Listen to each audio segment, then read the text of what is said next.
BBC live from Moscow. It's just after 9 p.m. here now.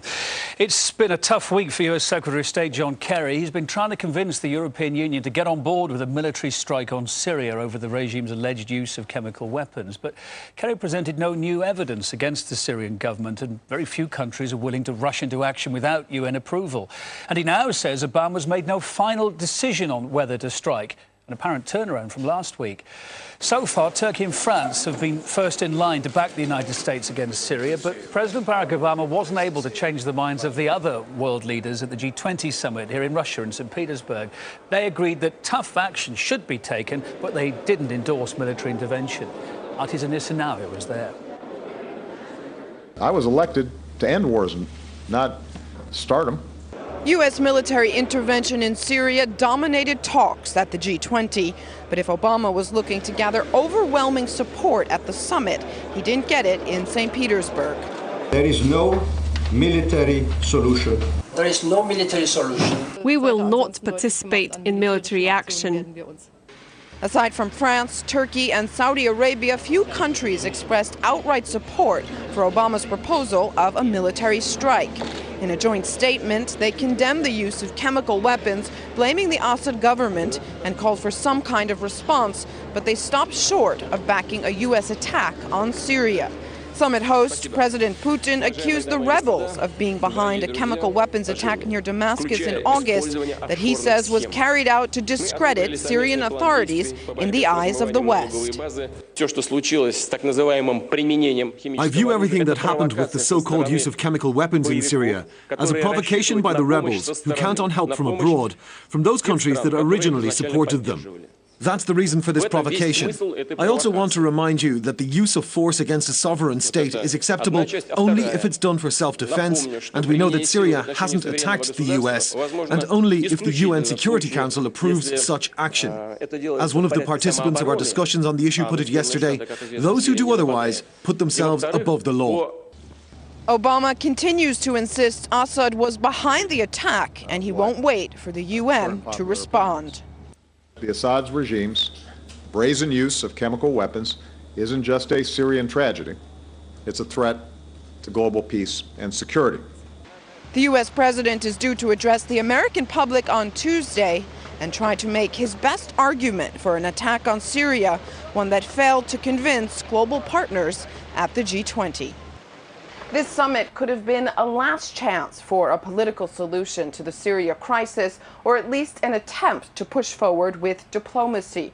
But leaders parted St. Petersburg split solidly on those for or against military intervention in the Syrian war, what has been called the worst humanitarian crisis in modern history. Reporting from the G20, Anissa Nawe, RT. No surprises in that Syria overshadowed the talks in St. Petersburg this week, but there were also pressing questions about where the global economy is heading. RT's Venture Capital caught up with the head of the International Monetary Fund, Christine Lagarde, to discuss the global economic outlook. If you'd like to watch that show, it's on air again at 20:30 GMT. It's also available for you streaming whenever you'd like to see it at rt.com.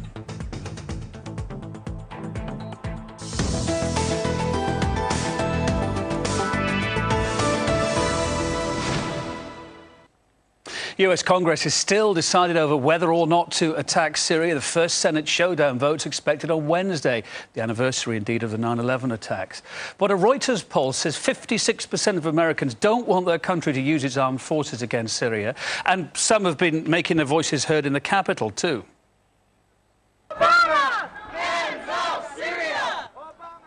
Well, they were the chants ringing out in Washington, D.C., with crowds marching from the White House to Capitol Hill.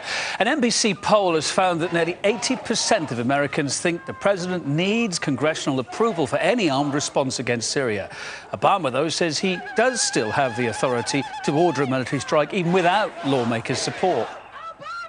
So let's talk about the polls again, showing over half of Americans against any strikes on Syria. That figure's even higher, incidentally, in France and the UK, 60% and 80% there, respectively, against military action. And similar sentiments, too, shared in Germany and Italy. The share of those against intervention in Syria's neighbour Turkey, too, it's worth noting, is even higher. Both houses of the US Congress are expected to vote then on what to do with Syria this coming week. Here's tentatively where they stand. Right now, when you add up both Democrats and Republicans in the House and Senate, just 48% are in favour of Obama's plan for intervening in the Syrian conflict. But much bigger here, 263 against military involvement, while the remaining 122, therefore, haven't made a decision. Just to remind a few that 218 total votes are needed in the House and 51 in the Senate for any resolution on Syria to pass. Syrian President Bashar al-Assad, meantime, says he had nothing to do with any chemical weapons attack and that there's no evidence linking him to it. In the United States, that claim is backed up in a letter to President Obama, written by former intelligence and military analysts. Ray McGovern's a former CIA analyst and one of those who signed that letter. Let's speak to him now, shall we? Hi there, Ray. Thanks for being with us. Good to see you tonight. Your thoughts... Hi there, Ray. You were one of the signatories to that letter to the US President. Do you think it's going to influence Obama at all? Well, the problem, of course, is getting into what they call the mainstream media. The media is drumbeating for the war just as before Iraq, and they don't want to hear that the evidence is very, very flimsy. They don't want to hear that people within the CIA, senior people with great access to this information, assure us veterans that there is no conclusive evidence that Assad ordered those chemical incidents on August 21st. They don't want to hear that. They want to process beyond that and just deal with what we must do, assuming. Now, you don't assume those things. You need proof of them. So why don't they want to hear it? Why don't they seem to want to take in the information in the letter where you say you've got evidence that the Syrian opposition and its allies were the people that carried out this weapons provocation? Why is it being ignored?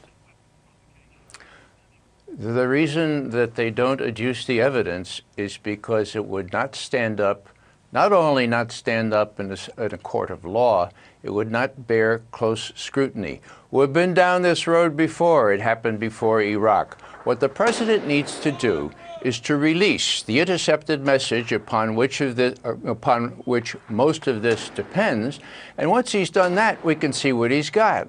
There's precedent for this. Ronald Reagan, in 1986, when the Libyans bombed a discotheque in Berlin, killing 2 U.S. servicemen and wounding hundreds, he hit Gaddafi's palace, killing his little daughter, 15 months old, and almost killing his son, 3 years old. Now, the world was in high dudgeon. They said, you can't do that. What's your evidence that the Libyans did that?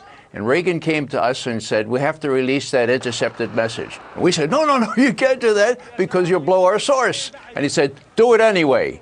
That was released. And the world calmed down. I don't defend, killing little children, but at least Reagan gained some credibility from the fact that he saw that the interests of the state, of the United States of America, superseded protecting sources and methods. That's what Obama has to do now. We are very suspicious that since he is unwilling to do that, since he sends his chief of staff before the cameras and says, well, it wouldn't stand up in a court of law, but hey, intelligence is intelligence, you got to trust us. Well, we're not going to trust them this time, so especially when the head of the intelligence establishment is a self-admitted perjurer. So how come they're still taking this line? I mean, it does, as the days and the weeks go on, it seemed that Washington's having a harder time selling the case to the world for intervention. But why is it still carrying on with this path, judging by what you've just said? Well, I have to say that if you look at cui bono, the classic question, who does this profit? The only state, the only country that it profits is Israel. As long as there's an unending, looks like it's going to be a 30 years war in Syria, a Shia against Sunni contest, not only in Syria, but in the whole Middle East area now, then Israel feels that the Sunni and the Shia are not going to be turning their swords or their guns on Israel. It's that simple. Now, John Kerry has amply demonstrated that he's under the influence of Netanyahu. He made believe he was talking about Palestine the last couple of months, but what he's really talking about was Syria, and that shows in his behavior and even his demeanor.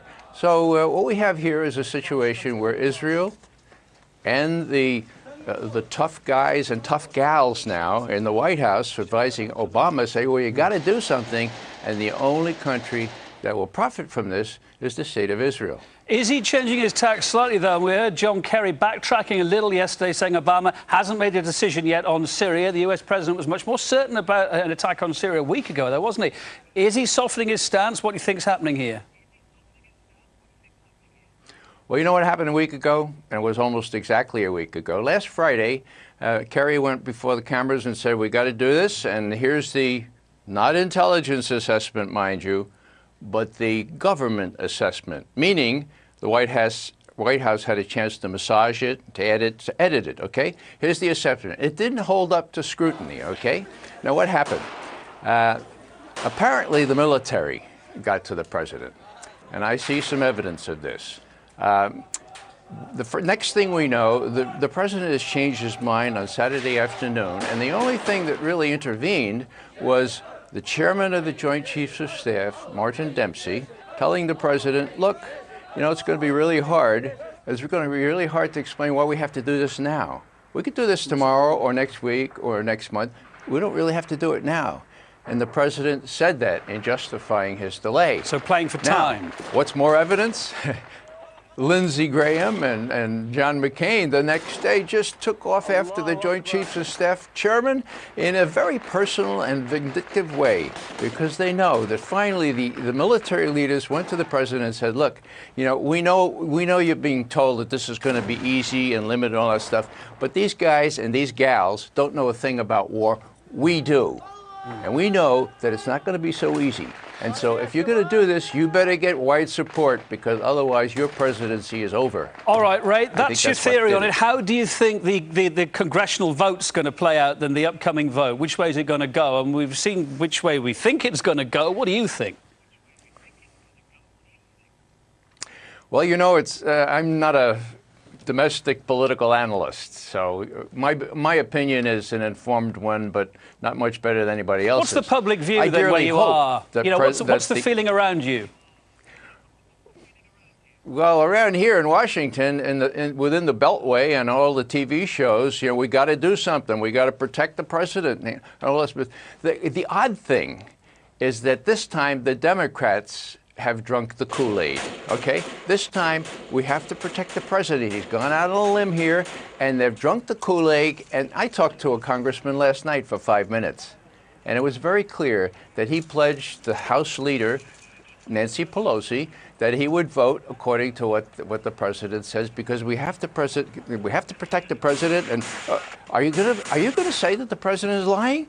You don't have to say the president is lying. What you do need to say, according to our information, is that the president is being given cooked-up intelligence because John Brennan, the head of the CIA, and James Clapper, the confessed perjurer, have thought it in their interest to cater to the wishes of the White House, which have been very clear. This time, we want to strike Syria. Right. It's a terrible situation. It's a political sort of thing now, and we'll have to see how it plays out. I frankly don't know. I have more hope than this time last week that it will be turned down. And then I don't think the president would violate the Constitution and the UN Charter, both by starting a war. Ray, thanks for your thoughts. Interesting to have you on the programme. Former CIA analyst, as you are, Ray McGovern there on the line from Washington, D.C. Thanks, Ray. So, as the politics rattles backwards and forwards, we've been following the latest developments in Syria itself. There's an ongoing army operation in one area in the ancient Christian village called Malula, which was stormed by al-Qaeda-linked rebels a few days ago. Focusing on that area solely, Artie's Maria Fanoshina next. She was able to enter the village with the help of the Syrian army. She's got this report back.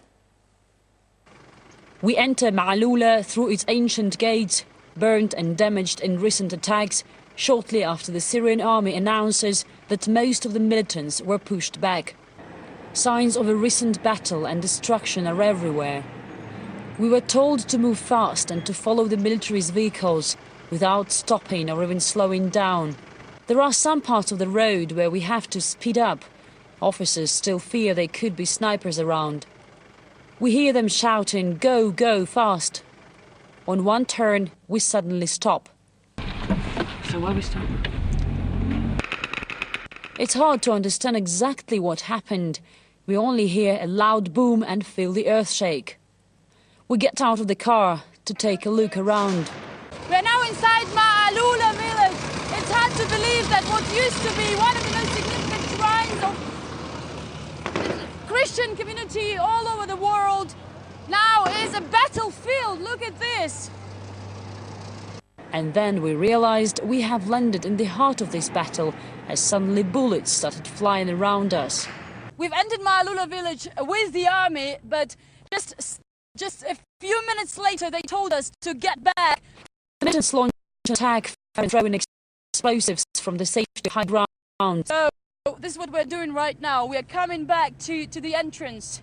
This is where a car bomb exploded on Wednesday morning, and this is how it all started. After a suicide attack, militants, mostly from Jabhat al-Nusra group, stormed in, and since then clashes have been continuing for 3 days.